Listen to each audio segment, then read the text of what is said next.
Bab 875. Menjadi pemimpin Partai Qingdao. Ekspresi warrior yang menjadi lebih serius dari sebelumnya.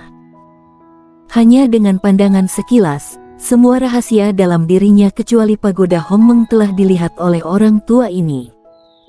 Di atas pendekar suci.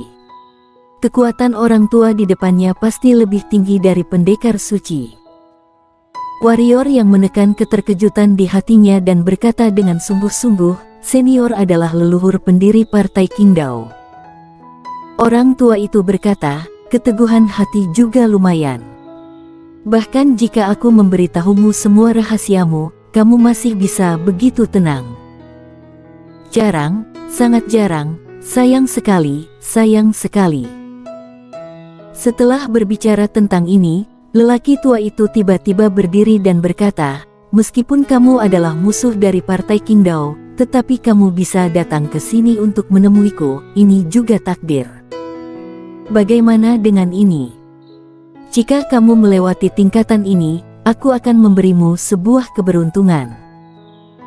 Jika kamu tidak bisa melewatinya, maka jangan pernah keluar lagi, jika tidak, di masa depan, Partai Qingdao pasti akan dihancurkan oleh tanganmu. Senior tidak takut dengan balas dendam guruku dari perkumpulan pedang kuno. Warrior yang sedikit menyesal sekarang, jika dia tahu bahwa tingkatan kelima ini adalah leluhur pendiri Partai Qingdao, dia tidak akan pernah masuk. Meskipun lelaki tua di depannya bukanlah tubuh asli leluhur pendiri Partai Qingdao dan itu hanya secercah pemikiran, tapi jelas hal itu bukan sesuatu yang bisa dia lawan saat ini.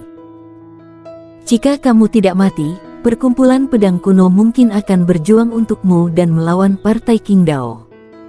Tapi, lelaki tua itu berkata, jika kamu mati, percayalah, mereka tidak akan bertarung melawan Partai Qingdao, karena bahkan jika kamu seorang yang hebat atau jenius, kamu akhirnya mati juga.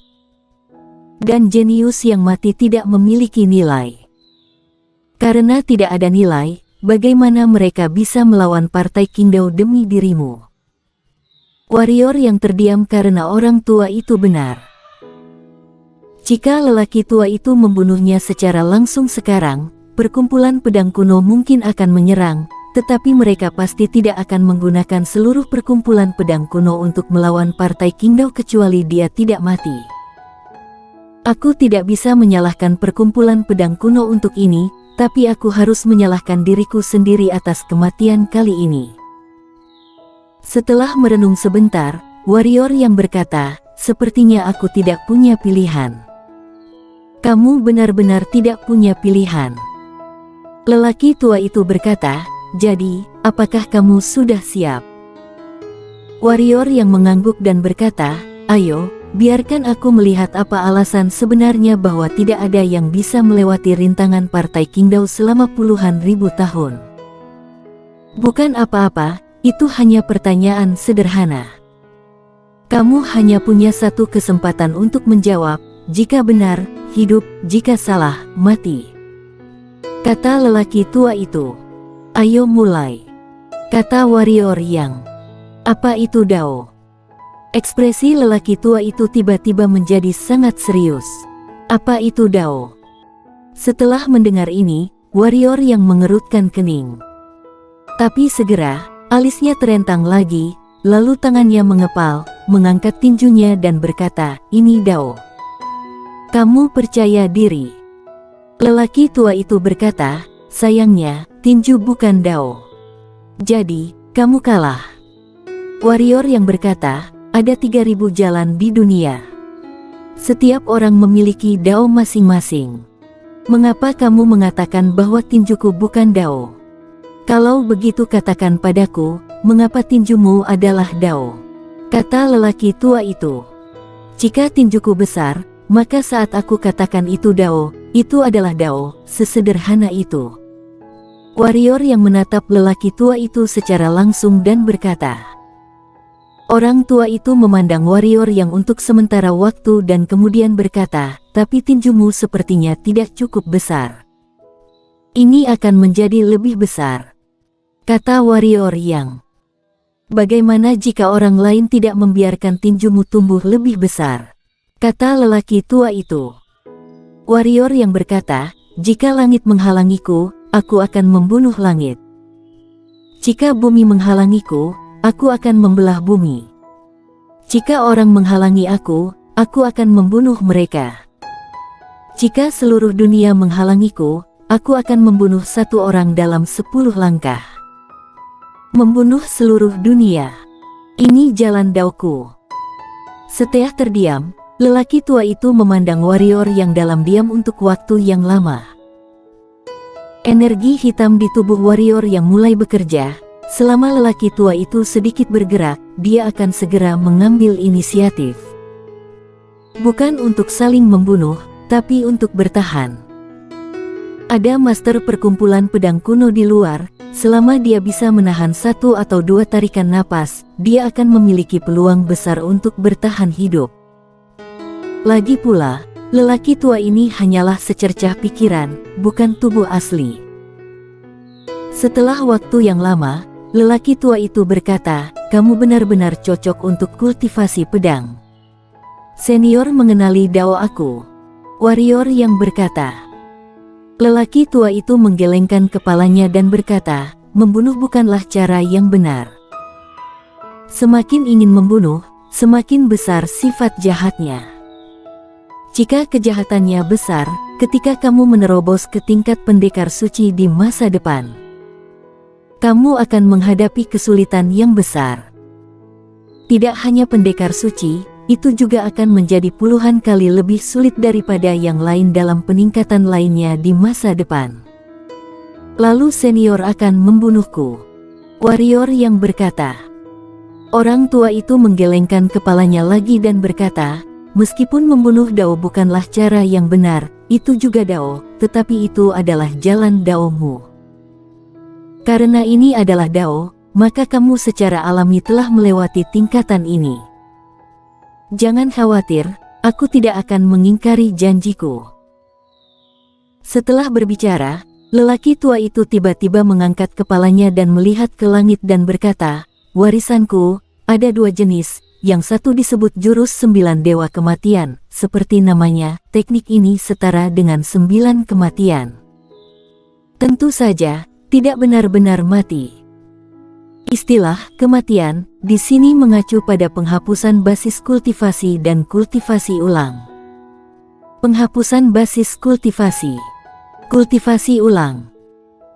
Mendengar perkataan lelaki tua itu, warrior yang tiba-tiba memutuskan untuk tidak mewarisi jurus 9 dewa kematian ini, karena memang tidak ingin hidup tanpa kekuatan. Lelaki tua itu mengangguk, lalu tiba-tiba bertanya, tahukah kamu mengapa aku meninggalkan 5 rintangan itu untuk Partai Qingdao? Untuk memilih jenius yang luar biasa untuk Partai Qingdao, kata warrior yang. Lelaki tua itu menggelengkan kepalanya, dengan sambil mengingat kenangan di benaknya dan berkata, ketika aku masih muda, aku ingin mengubah nasibku, tetapi karena apa yang disebut bakat, aku ditolak oleh semua sekte pada waktu itu. Aku secara alami tidak terima. Setelah itu, seluruh waktuku akan dihabiskan untuk kultivasi dan aku bekerja lebih keras daripada orang lain. Aku yang sendirian, tanpa sumber daya kultivasi, aku pergi memburu siluman monster dan mendapatkannya sendiri. Tanpa teknik, aku juga membuatnya sendiri. Tanpa keterampilan hitam, aku juga membuat sendiri. Setelah berbicara tentang ini, lelaki tua itu tersenyum dan berkata, 20 tahun kemudian, tidak ada satupun jenius super di sekte yang menolakku adalah lawanku. Aku meninggalkan 5 rintangan ini untuk memberikan sebuah kesempatan pada mereka yang tidak memiliki bakat. Karena menurut pendapatku, seseorang boleh tidak memiliki bakat, tetapi dia tidak boleh hidup tanpa ketekunan dan keteguhan hati. Senior mengatakan ini kepadaku, apa artinya? Kata warrior yang. Orang tua itu memandang warrior yang dan berkata, kamu memiliki ketekunan, keteguhan hati, bakat, serta hati yang kejam dan tegas. Jika kamu terus hidup, partai Qingdao akan habis di tanganmu. Kelopak mata warrior yang berkedut dan berkata, senior berkata begitu banyak, tetapi tujuannya adalah untuk menemukan alasan untuk membunuhku. Aku belum selesai. Orang tua itu berkata, kembali ke topik utama. Jurus 9 Dewa Kematian ini, aku ciptakan di masa lalu. Setiap kali aku menghapus basis kultivasi dan membangun kembali, meskipun sangat berbahaya, manfaatnya juga besar. Karena setiap kali kamu berkultivasi kembali, tubuh dan jiwamu akan berubah. Apa manfaat spesifiknya? Warrior yang bertanya. Lelaki tua itu tersenyum dan berkata, jika kamu menghapus basis kultivasimu untuk pertama kalinya dan berkultivasi kembali, tubuh dan jiwamu akan setidaknya menjadi 5 kali lebih kuat dari sebelumnya. Jika kamu menghapus basis kultivasimu untuk kedua kalinya, tubuh dan jiwamu akan meningkat 10 kali lipat. Tidak hanya itu, kamu juga akan mendapatkan tubuh yang abadi. Tubuh abadi. Mata warrior yang sedikit berkedut. Bukankah ini sama dengan Bulderkin dan yang lainnya? Lelaki tua itu berkata, tentu saja, itu bukan tubuh abadi yang sebenarnya dan tidak ada yang bisa benar-benar abadi. Tubuh abadi yang disebutkan di sini adalah jika tubuhmu dihancurkan oleh orang lain, selama jiwa masih ada, kamu dapat mengkonsolidasikan kembali tubuh fisik. Atau, jiwamu dihancurkan, tetapi selama tubuh fisik masih ada, kamu juga dapat memadatkan jiwa dengan tubuhmu. Wajah warrior yang tergerak, ini bukan ketakutan yang biasa. Bagaimana dengan kultivasi kembali yang ketiga kalinya? Warrior yang bertanya lagi. Orang tua itu berkata, tubuh dan jiwa meningkat 20 kali lipat dan jiwa dapat dipisahkan dari tubuh dan berkelana di dunia. Bagaimana dengan yang keempat kalinya? Warrior yang bertanya lagi. Orang tua itu berkata, tubuh dan jiwa meningkat 40 kali lipat dan mereka menembus belenggu mereka sendiri dan bersatu dengan langit dan bumi. Kamu adalah langit dan bumi, selama langit dan bumi adalah abadi, kamu juga abadi. Bukankah itu hidup abadi namanya? Warrior yang berkata dengan sungguh-sungguh. Hidup abadi. Lelaki tua itu menggelengkan kepalanya dan berkata, kamu harus tahu bahwa dunia ini juga bisa berakhir. Bagaimana dengan yang kelima kalinya? Warrior yang bertanya lagi. Tubuh dan jiwa menerobos belenggu dunia dan bumi, berkeliaran di alam kosong. Jika langit dan bumi hancur, kamu tetap tidak akan mati. Orang tua itu berkata, tapi aku tidak yakin apakah ini mungkin atau tidak. Apa maksudmu? Warrior yang mengerutkan kening dan bertanya. Karena aku baru berkultivasi kembali untuk keempat kalinya, kata lelaki tua itu. Ekspresi warrior yang seketika mengeras, tak lama kemudian ia berkata, bukankah kamu mengatakan bahwa jurus 9 Dewa Kematian itu ciptaanmu? Orang tua itu mengangguk dan berkata, itu memang dibuat olehku, tetapi setelah keempat kalinya, itu hanya penghitunganku dan aku belum punya waktu untuk bereksperimen. Mengapa tidak bereksperimen lagi? Warrior yang bertanya.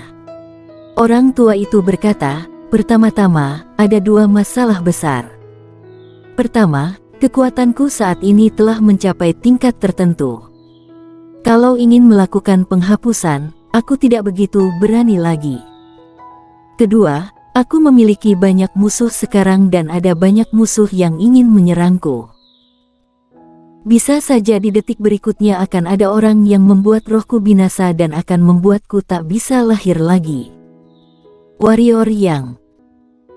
Lelaki tua itu berkata lagi, seharusnya kamu sudah mencapai alam setengah suci, meskipun kamu mengandalkan kekuatan luar, tetapi karena fondasimu terlalu kuat, sebenarnya sudah dianggap setengah suci. Dan kamu sekarang hanya ada di alam kaisar. Artinya, jika kamu mulai berlatih jurus 9 Dewa Kematianku sekarang, ketika kamu mencapai setengah suci, jiwa dan ragamu langsung meningkat 5 kali lipat. Mata warrior yang sedikit berkedut jika mengatakan bahwa dia tidak tergoda. Itu tidak benar. Lagi pula, jika dia berkultivasi sekarang, ketika dia pulih ke setengah suci, jiwa dan raganya akan lebih kuat dari sebelumnya dan lebih dari 5 kali lipat. Harga apa yang perlu aku bayar? Warrior yang berkata setelah lama sekali. Maukah kamu melihat jurusku yang lain terlebih dulu? Jangan khawatir, ini tidak akan pernah membuatmu kecewa dan kamu sangat cocok untuk berkultivasi jurus ini. Kata lelaki tua itu. Jika aku tidak dapat memenuhi permintaanmu, aku juga akan melihatnya dengan sia-sia, jadi mari kita bicara tentang persyaratanmu. Kata warrior yang. Lelaki tua itu tersenyum dan berkata, sebenarnya, ini adalah hal yang baik untukmu. Aku ingin mendengar rinciannya, kata warrior yang. Jadilah pemimpin partai Qingdao berikutnya. Lelaki tua itu memandang warrior yang dan berkata dengan serius. Bersambung.